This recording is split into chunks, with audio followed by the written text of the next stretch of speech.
The veteran who silenced a bully YouTube script. UK English the hook. Picture this. A 68-year-old bloke, minding his own business, reading the paper over a cup of coffee in his local cafe. And then this massive biker, covered head to toe in leather, storms over and smack. Slaps him right across the face. The whole place goes dead silent. What would you do? Call the old Bill. Leg it out the door. Well, this old boy did something that absolutely nobody saw coming. Stick around till the end, because what happens next is absolutely mental. Setting the scene, Raymond Holloway. That's his name. Though everyone round the way just called him Ray. To most folks in this little town, he was just another pensioner enjoying his morning brew every Tuesday. Silver hair, always neat as a pin. Wore clothes that wouldn't turn a single head. Had this tiny American flag badge on his jacket lapel. So small you'd miss it if you weren't looking for it. But Ray, he wasn't your average OAP, not by a long shot. 30 years in the military. Proper career soldier. Master Sergeant, retired. This man had been places most of us couldn't even find on a map. Germany during the Cold War, the Iraqi desert, the mountains of Afghanistan. He'd seen things that would give you nightmares for weeks. Every Tuesday morning for 5 solid years, Ray had claimed the same corner table at Murphy's Diner on Elm Street, the seat by the window with a clear view of the car park and the exit. Random coincidence? Not a chance. 30 years in the Army teaches you habits that never leave. Always know your exits. Always maintain visibility. Always be ready. Murphy's wasn't just any greasy spoon. It was a proper institution, been run by the same family for 3 generations. Ray knew every waitress by name. Always left generous tips. The walls were plastered with old photos of the town's history, including loads of pictures from various wars showing local lads who'd served overseas. Ray's own photos from his Afghanistan days hung near the coffee station, though hardly anyone clocked the connection between that young sergeant in desert camo and the quiet older Gent who read his paper in the corner. His son, Michael, had followed in his footsteps. Graduated from West Point, served as an army captain. Ray was more chuffed about Michael than any medal or commendation he'd ever received. The boy had grown up on bedtime stories about honor and duty instead of fairy tales. He'd become the sort of officer Ray would have been proud to serve under. But the wars had changed them both, hadn't they? Ray came back from his last tour with a Purple Heart and a dodgy leg from shrapnel that played up something chronic on rainy days. Michael returned with wounds you couldn't see, the kind that are harder to heal. The nightmares, the jumpiness, that thing where he'd scan every room for exits the second he walked in. 3 years back,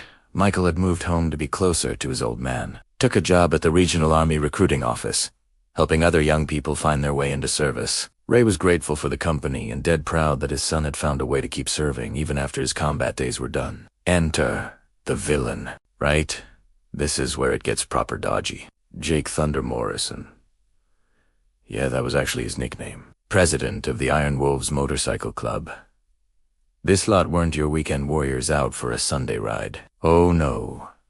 These blokes dealt in intimidation and petty crime, using their leather jackets and loud bikes to stake out territory wherever they fancied. Thunder was a proper unit. 6 foot for nearly 300 pounds.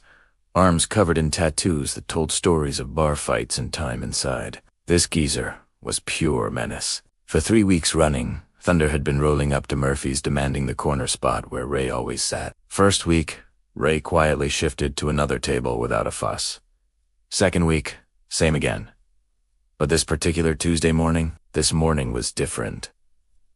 This morning Ray had decided he was done backing down. It was bang on 9:47 when Thunder's Harley-Davidson rumbled into Murphy's car park, making the windows rattle. He swaggered in like he owned the gaff, making a beeline straight for Ray's corner. When Thunder approached with his usual cocky stride, Ray glanced up from his paper but didn't budge. Politely explained that he'd even sat in that exact spot every Tuesday for 5 years, and would appreciate it if Thunder could find another table. Thunder's face went beetroot. He wasn't used to being told where to go, especially not by some old codger in a calf. His voice got loud enough for the whole restaurant to hear as he started calling Ray names that made the waitresses turn away. Proper embarrassed. The other punters stopped eating and stared. A young mum quickly hustled her kids toward the door. Mrs. Murphy, the owner, looked terrified, but too scared to step in. Thunder had made it crystal clear in previous visits that he did not appreciate management sticking their oar in. When Ray calmly refused to shift again, Thunder's anger went from 0 to 60. The slap came fast and vicious.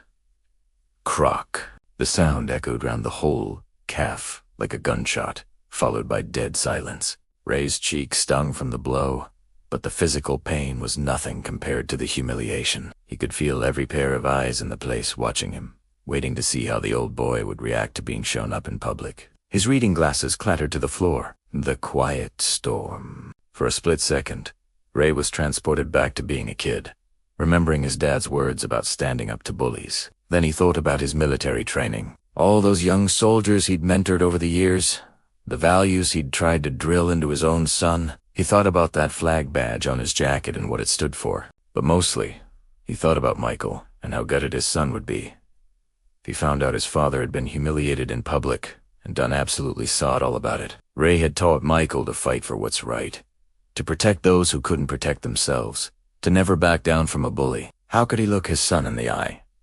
Knowing he'd failed to live up to his own teachings, Ray slowly bent down and picked up his specs, checking them for damage before putting them back on. His hands were steady as you liked, despite the adrenaline pumping through his veins. He looked up at Thunder with calm, measured eyes that had seen combat in 3 different wars.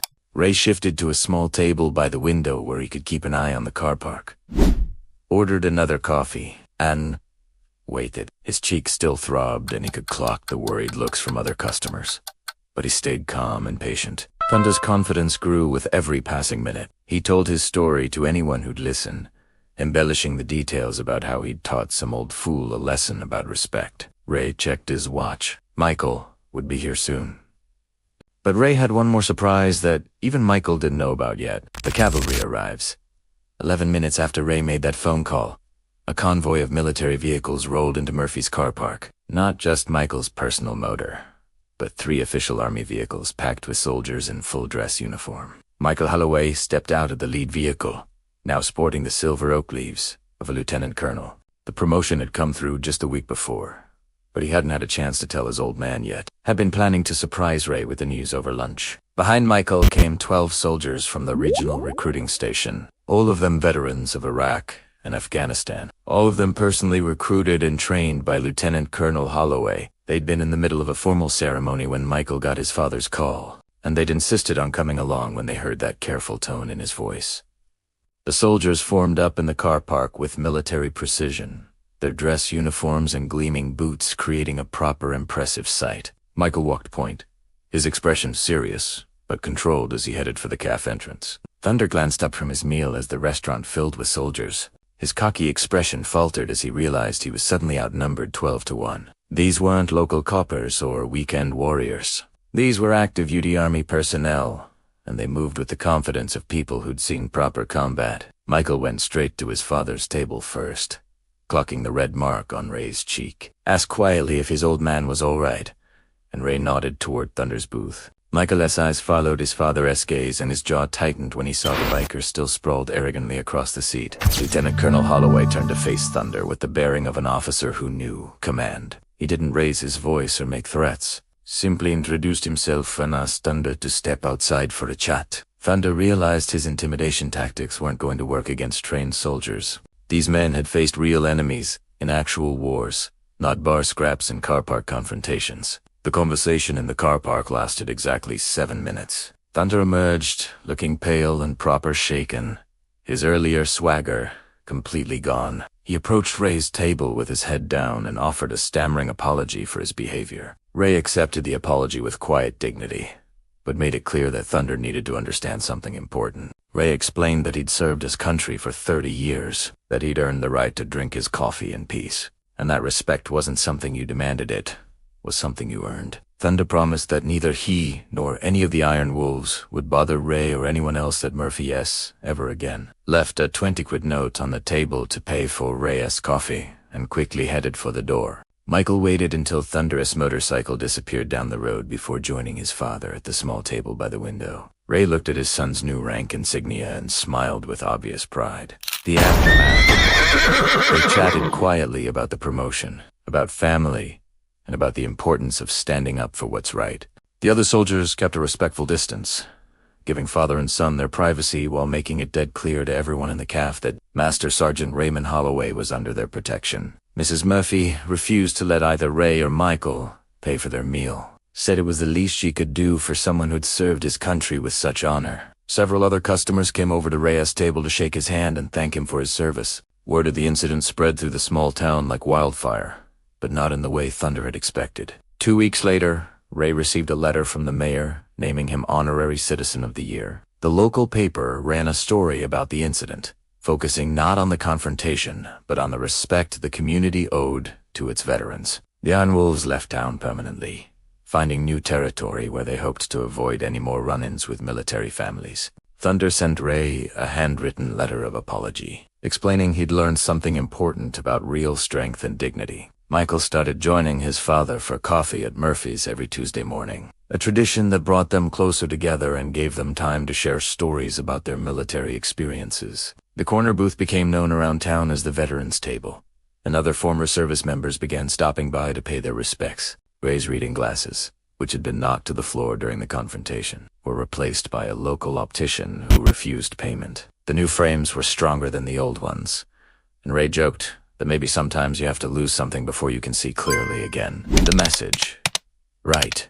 Let me tell you something dead important. This incident reminded everyone in that town that heroism doesn't pack up and leave when you hand in your uniform. It lives on in the quiet dignity of people who continued to serve their communities long after their military careers are done and dusted. Real strength isn't about intimidation or violence. It's about standing up for what's right, even when you're outnumbered. Even when you're bricking it. Even when nobody expects you to fight back.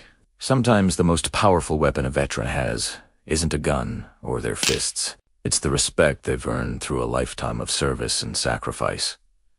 Ray didn't need to lift a finger that day. Didn't need to shout, scrap, or threaten. All he needed was to make one phone call. Because when you live your life with honor, when you serve with dignity, when you treat others with respect, you build something no bully can ever take from you. You build a reputation, a family, a legacy. And when you need it most, that legacy shows up with 12 soldiers in dress uniform ready to back you up. The lesson here? Respect isn't demanded. It's earned. And once you've truly earned it, you're never alone. If this story hits you right in the feels, if you reckon more people need to hear stories like this about honor, dignity, and what it really means to be strong, smash that like button and share this with someone who needs to hear it today. And listen, if you know a veteran, thank them. You don't know what battles they've fought, both on the battlefield and back home. Catch you in the next one.